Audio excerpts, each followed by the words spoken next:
નમસ્કાર મિત્રો, આજ રોજ વાત કરવી છે ખેડા જિલ્લાની અંદર આવેલા નડિયાદ તાલુકાની. નડિયાદ તાલુકાના પશ્ચિમ જે પોલીસ સ્ટેશન વિસ્તાર છે એ પશ્ચિમ પોલીસ સ્ટેશનમાં પરમ દિવસે તારીખ 17 તારીખે એક ખોટી એફઆઈઆર દાખલ કરવામાં આવી છે. એ ખોટી ફરિયાદને તમે જોઈ શકો છો. આ જે છે ફરિયાદ જે કરવામાં આવી છે એ સદંતર ખોટી છે અને એક ઉપજાવી કાઢેલી ફરિયાદ, એ કોઈના પ્રેશર અને કોઈના દબાણ હેઠળ આ ફરિયાદ કરવામાં આવી હોય એવું લાગી રહ્યું છે.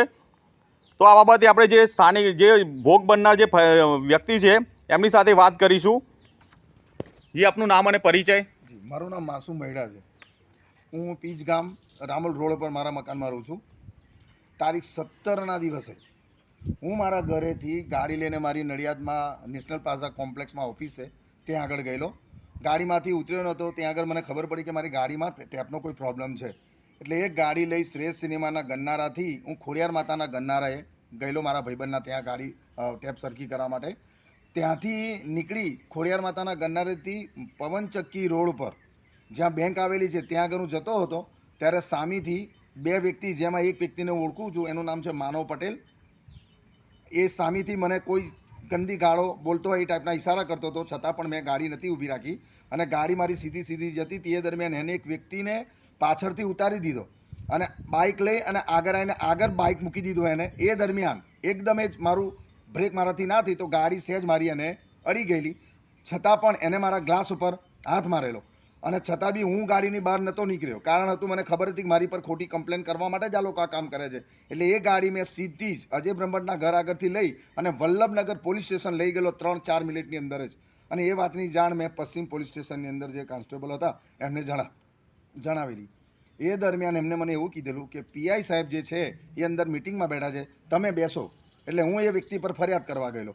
ત્યાં આગળ 20-25 મિનિટ સુધી સાહેબનું ત્યાં અંદર મિટિંગ ચાલેલી. એ જ દરમિયાન જ્યાં માનવ પટેલ છે અને એક વ્યક્તિ બીજી છે, બંને જણા પોલીસ સ્ટેશન આવેલા અને આવીને મને જોયો એટલે 2-3 જગ્યાએ ફોન કર્યા. ત્યાંથી પછી 10-15 જણનું ટોળું ત્યાં આગળ આવ્યું અને પછી હું મને અંદર બેસાડેલા. એ દરમિયાન પીઆઈ સાહેબે મને અને આ જે મારા પર ફરિયાદ જેને કરી છે બંનેને અંદર બોલાયેલા અને અમારા બંનેની હકીકત પીઆઈ સાહેબે જાણવાની કોશિશ કરેલી. એ દરમિયાન પીઆઈ સાહેબને મેં એક સ્પષ્ટ શબ્દની અંદર કીધેલું કે સર, હું આ જગ્યાએથી નીકળ્યો, આ વ્યક્તિએ મારી જોડે આ કામ કર્યું છે અને તમે એ જગ્યાએ સીસીટીવી ફૂટેજ છે એ ચેક કરી લો અને એની અંદર જો તમને એવું લાગે કે હું કોઈ જગ્યાએ ખોટો છું તો આ ભાઈ પર મારે ફરિયાદ નથી કરવી, તમે એમને જવા દેજો. જે પણ કાયદેસર કાર્યવાહી થતી હોય એ જો હું ગુનાની અંદર હોય તો તમે મારી પર કરજો.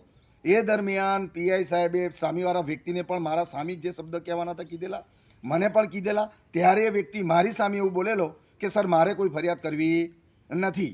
તો પીઆઈ સાહેબે મને બી કીધેલું કે એમને તમારા વિરુદ્ધ ફરિયાદ નથી કરવી. તો માસુમભાઈ, તમારે ફરિયાદ કરવાની છે? તો સર, મેં બી એ દરમિયાન ના કીધેલું કે મારે એના સામે ફરિયાદ કરવી નથી.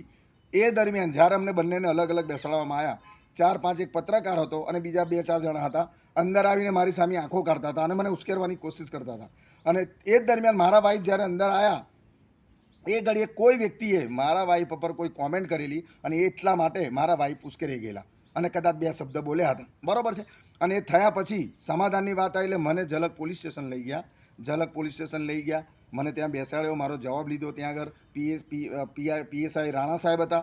એમને મને એવું કીધું કે ભાઈ, પેલા વ્યક્તિને તારી પર ફરિયાદ નથી કરવી, માસુમ તારે ફરિયાદ કરવી છે. એટલે મેં એ ટાઈમે એ જ કીધું કે મારે પણ એ ભાઈ ઉપર ફરિયાદ કરવી નથી. કારણ એ છે ફરિયાદ ના કરવાનું કારણ કે એ વ્યક્તિ મારી પર ફરિયાદ કરવા નથી માગતો, પણ આ વ્યક્તિ કોઈના ચડાવવામાં આવી અને મારી પર ખોટી ફરિયાદો ઊભી કરવા માટે કોકના કહેવામાં આવી, કોઈનો હાથો બનીને મારી પર વારંવાર ફરિયાદ કરે છે. અને એ ભાઈને ફરિયાદ કરવા માટે એટલે મોકલ્યા કે અગાઉ એ ભાઈએ એમના વાઈફ થ્રુ મારા પર ફરિયાદ થયેલી છે. એટલે લોકોને, પબ્લિકને એવું લાગે કે ભાઈ આ વ્યક્તિને માસુમે જાણી જોઈને હેરાન કરતો હશે, એનો હસબન્ડ છે એટલા માટે. એટલે લોકોને સંમતિ મળે ને એ માટે એ લોકોએ મારી પર ટાર્ગેટ કરવા માટે આ ભાઈને ઉપયોગ કરે છે એમ.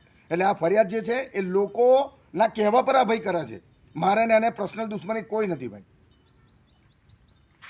જેથી નડિયાદ પશ્ચિમ પોલીસ સ્ટેશનને કહેવા માગું છું કે આ બાબતે સાચી તપાસ થાય અને આ જે ખરેખર જે ઉપજાવી કાઢેલી ખોટી એફઆઈઆર દાખલ કરવામાં આવી છે એ બાબતે જે પોલીસ છે એ પોલીસે તાત્કાલિક ધોરણે જે ઘટના બની છે એ ઘટના સ્થળના સીસીટીવી ફૂટેજ મેળવવા જોઈએ અને પોલીસે સત્ય હકીકતની તપાસ કરી અને આ બાબતે યોગ્ય કાયદેસરની કાર્યવાહી કરવી જોઈએ.